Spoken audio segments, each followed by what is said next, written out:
The big thing that sparked me to do this Boone series is the fact that I go to App State, right? I, of course, wouldn't do this if I didn't go here. I learned a lot of fascinating facts about the town from here. In this video, I'm going to cover what I've learned about the history of App State as a school. Boone, North Carolina, a small city nestled in the heart of the Blue Ridge Mountains, home to Appalachian State University. My name is Chris Fabiano, and in this series, I'm taking a look through the history to see how Boone formed and where it's going. So here's the general history, right? App State was founded in 1899 as Watauga Academy, right? It was basically right here in the same general area in Boone, and it has basically just grown and grown ever since until now, until the modern day, and it has about 25,000 students now. In terms of its founding, it is basically the story of two brothers. We have Blandford Doherty and Dolphin Disco Doherty. I don't really know how to exactly pronounce their name. It's spelled this way. These two brothers basically founded the school pretty much. So the first one, D.D. Doherty, which is Dolphin Disco, he graduated in 1892 from Globe Academy and Wake Forest College. He had an AB degree, and he immediately started teaching science and math in Holly Springs College.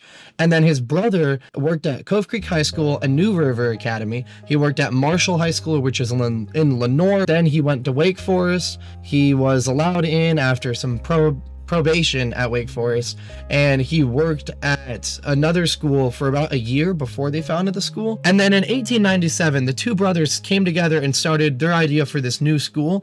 And after a couple years of preparing and getting classes ready, in 1899, they first opened their first classes. For this project, I've been reading from books on the history of Watauga County, and specifically there's a quote about this time at App State's history. It says, "On Tuesday, September 5th, 1899, the curtain arose on the tangible beginning of a dramatic story rarely, if ever, equaled in the annals of teacher training in a nation made great by leaders of high purpose and great achievement. It was upon that day that the Dohertys began their first school in Boone." That was very regal for basically just saying, oh yeah, they started a school in Boone. But this school had such an impact on the town. There was a big, debate when it became a state school, whether or not it should be in Blowing Rock or in Boone or in Valley Cruces. And it literally says that on last Friday evening, when the news reached Boone that the training school was located here, the iron-tongued bells throughout the village began to pearl forth the joyous news. The bells told the glad tidings to the valleys, and the valleys kissed it back to the mountaintops, that the shadows of ignorance were dispersed and better days were dawning.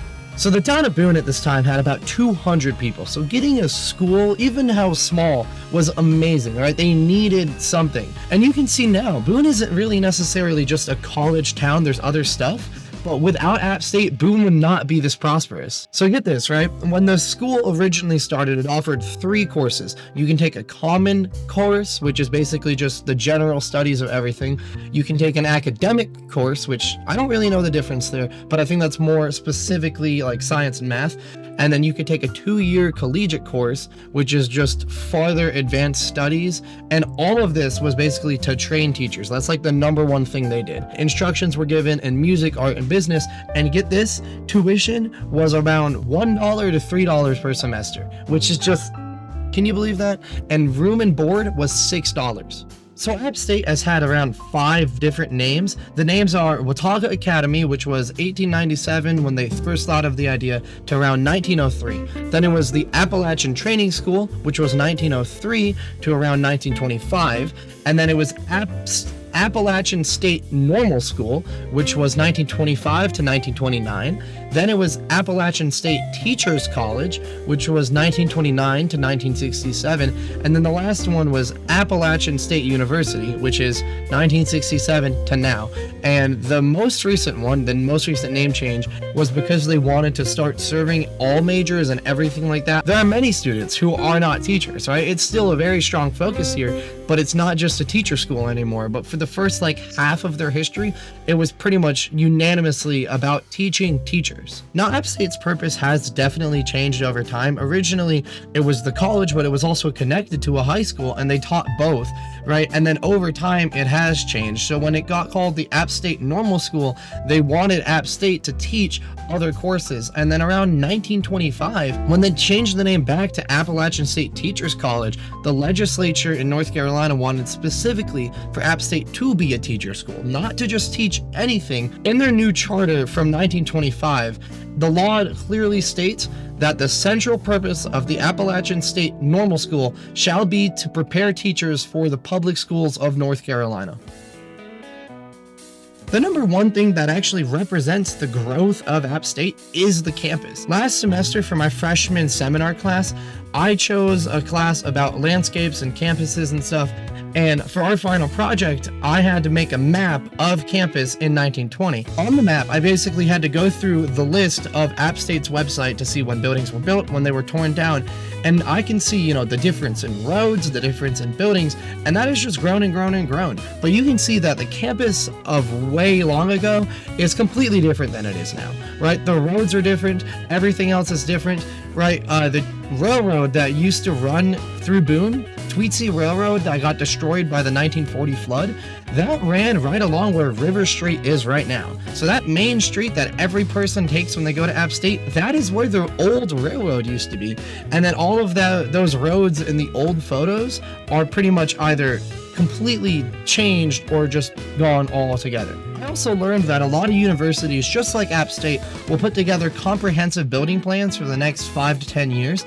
Appalachian State has done this a lot of times. Recently, I looked at a plan called the 2025 plan. This was proposed around 2017, and it had planned to basically build this massive walkway all the way up from behind the stadium all the way through the other side. It would change the dorms, it would build new parks and everything like that, and it was basically completely scrapped. And it had only been like 5 to 10 years, right? They're rebuilding some buildings, but everything has been completely changed. And the number one reason for this is that North Carolina's General Assembly changed the way that universities get funding. So previously, it would kind of just be a general sense of funding. But recently, in the past decade or so, they've changed it so more students means more money. So App State goes, the number one thing we need to build is more dorms. So they basically take this big parking lot that's right behind the football stadium, and they turn all of those into dorms. That's, Laurel Creek, Raven Rocks, Thunder Hill. Those were all built super recently, right? They just completely scrapped all their other projects and put that on the front burner so they can get more money from the state. The last thing I'm going to talk about is the modern perception of App State. So the number one thing that has boosted our perception is that our football team in the early 2000s was just destroying everyone they played. From around 1986 all the way until 2012, App State won the Southern Conference in the FCS 12 times. This includes winning the national championship in 2005, 2006, and 2007. 3 national championships in a row. And this isn't, the number one D1. This is D1 AA with FCS, but that's still completely remarkable. This also includes in 2007 when App State beat Michigan in one of the craziest college football upsets of all time. More recently though, App State won the Sun Belt Conference, which is in the FBS 4 times in the 2010s, from 2016 to 2019. And in the past couple of years, we've been doing okay. We fired our head coach, John Clark. We have a new head coach, Dowell Loggins. He was the offensive coordinator for South Carolina last year. We bring in him, a lot of his personnel, a lot of SEC staff and players. So the future is looking bright for App State football, but again, there's only so far you can go in this division. App State maybe just barely can get into the playoff, but even if they get into the playoff, the likelihoods of winning anything big is really, really diminished just because we play at such a national level, but we don't have enough attention, or more importantly, NIL money to actually attract the best players to come here instead of just going to the SEC or Big Ten. A lot of App State students still come from North Carolina, including South Carolina, Georgia, Tennessee. A lot of of people in North Carolina know about App State, North Carolina has the best higher education system in the nation. And while this certainly is a benefit in the hearts and minds of a lot of people, it can also be a detriment because they have to compare App State to, UNC Chapel Hill or Duke universities. But in my head, that doesn't really matter. App State's doing great. They're continuing to grow, and they definitely have a large impact on the town of Boone, helping to grow the town through, the past 125 years of the college, right? It's been such a help to the area. The history of the area has been, completely changed because of this college. That's all I'm going to put in this video. There's a lot of things that I can cover. The number one thing I'm specifically interested in is basically going through the list of when each building was completed and remaking campus throughout that way. Maybe I'll walk around campus and I'll say, this one was first, these are the most recent. In terms of the overview, I think I handled that pretty well. A couple of weeks ago, I released a video about my first year at App State. In that video, I basically talked mainly about how classes and tests and registration all works here. So if you're interested, go ahead and watch that video. I talk a lot more about, the student side of being here in the modern day. And thank you for watching this video. And as always, I hope you have a great day.